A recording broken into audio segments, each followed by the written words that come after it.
Hello everybody, welcome back to my channel. Today I'm gonna show you the another hot toys in 1/6 scale for my Star Wars collection. So this will be my last trooper that I ever buy, by the way.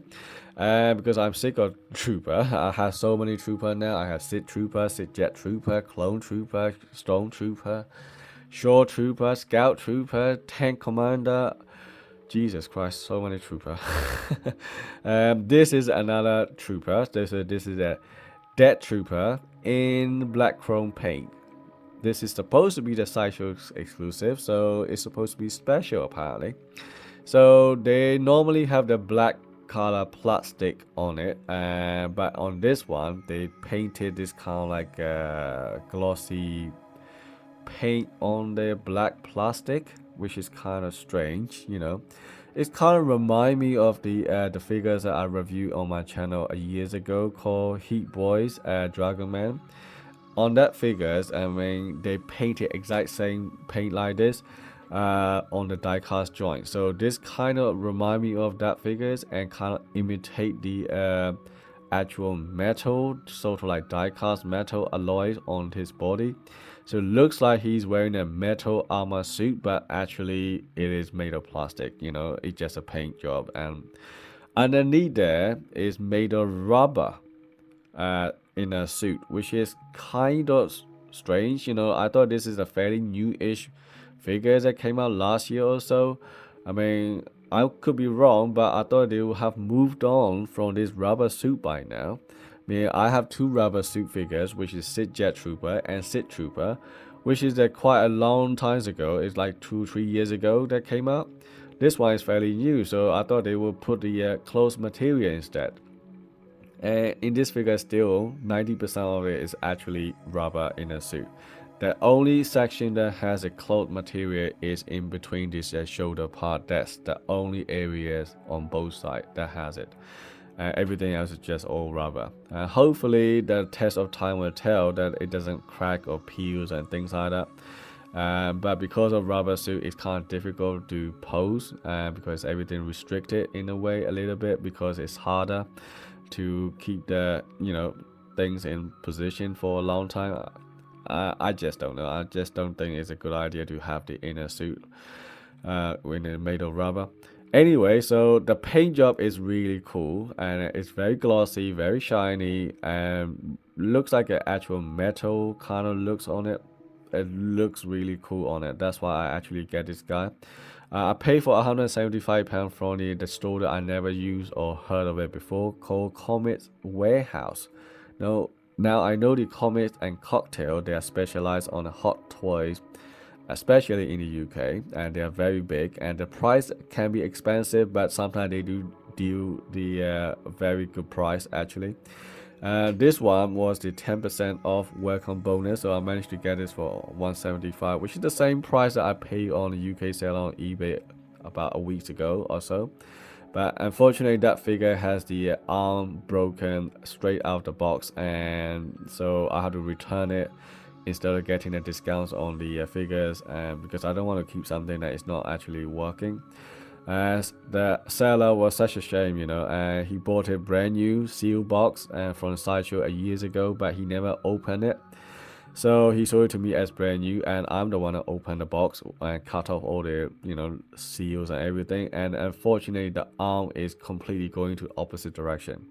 I mean, the arm's supposed to go to the front. I can lift the arm up like this, right? On the other arm, on that figures, you cannot do that. And doesn't matter what I do, the arms to come to the L shape, like a 90-degree bend, and it just keep on bouncing back to the where you have left before, and keep on pushing to the other direction all the time.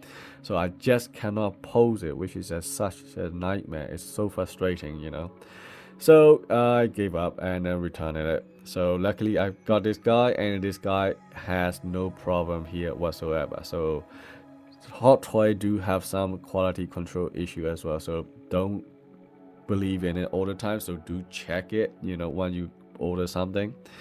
Anyway, let's look at this guy with accessories. So he comes with this one long rifle and one sidearm, which is the same as you get from the Stormtrooper, right?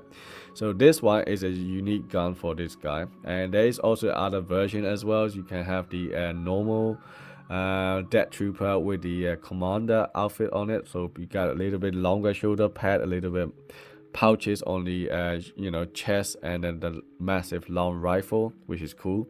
In this guy, you don't get a long rifle, but you do get this long rifle instead, which is very different. And I like the paint jobs on this, all this attention to detail, and this little thing can also come down. I'm not sure exactly what it's used for, but it is there. And you got all the other magazines and all the stuff here as well, which is nice. All the paint jobs is good. You got strap there as well. I think you can just keep this position like this, put it on the shoulder, and then just hold it like this. I suppose you can also do that.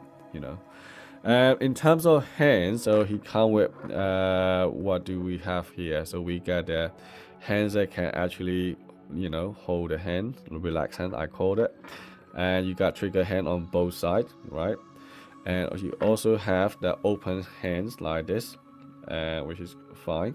And he also have this pale fist. He has this weird style hands that has a holes on it.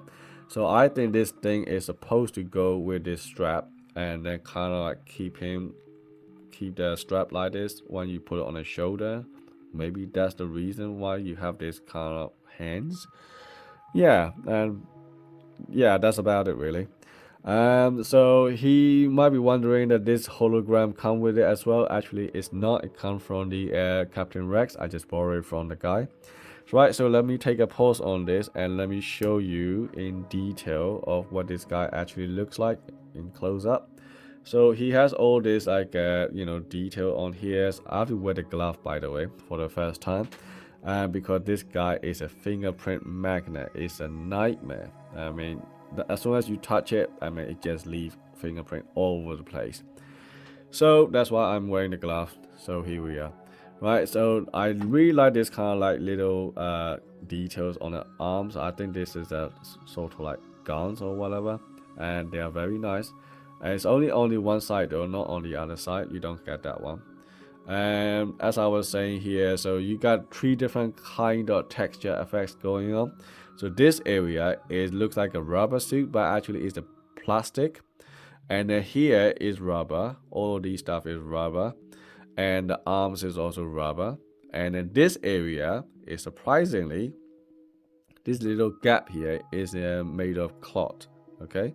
And then here is again rubber. So everywhere that you look is pretty much every rubber in a suit everywhere.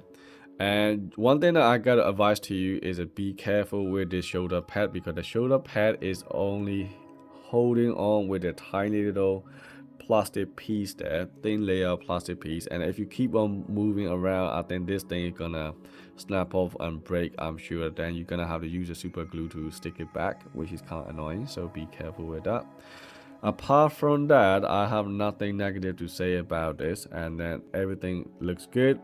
Articulation is gonna be a problem, okay, I can tell you that straight away, because you can see that the way that on the chest is gonna be an issue. You cannot actually bend down or look up or anything like that. It's gonna be issues. The only thing that you can articulate around is probably the feet and the arm and the head, and that's it. But you can still get some decent range of decent kind of poses that you can get out of it, I'm sure. And one thing I gotta show you is that the LED lighter point in this figure is very strange. Why do they do it this way? I don't understand, right? So there is a light switch on. When you turn it on, you can see here that he has LED light up coming from the this little green circle around on the helmet, which is strange. Why do they do that? And they got another LED light on here, and it's just around this like green goggle here. So why don't you just put this LED light behind this green goggle and it turn totally green all this area? That would be so much nicer, right? But I don't know why they don't do that, which is so disappointing. Apart from that, I have no complaint here. The paint job is good. apart from fingerprint magnet, which is a nightmare. Articulation is a problem. In terms of accessory, right, come with reasonable amount. I would say probably not too much, just reasonable amount. All this for 200 pounds. I would say this is definitely expensive. I'm happy with less than 180 pounds. That's fair enough, you know. So I'm happy to pay for that kind of money, but if you have to pay for this for full amount, definitely think twice because it's not worth it. It's really good for the showpiece on a display shelf, but definitely not designed for the some kind of toys that articulate or anything like that. It's for more a display piece than the actual, you know, action figures. So that's how I would describe it actually. Anyways, I hope that this video is helpful, and I will see you in the next video.